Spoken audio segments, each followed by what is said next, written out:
زندگی مگه با من چقدر خوب تا کرده که من بازم بهش امید داشته باشم.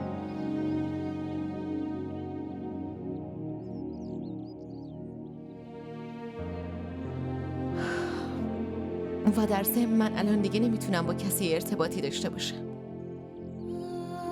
خب چرا؟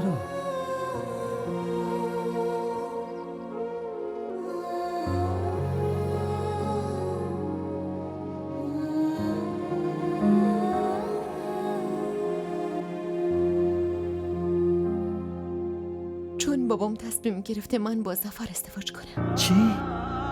با ظفر؟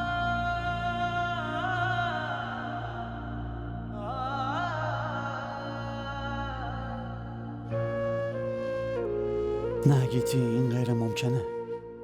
تو باید بهشون بگی که منو دوست داری. اینقدر راحت نیست.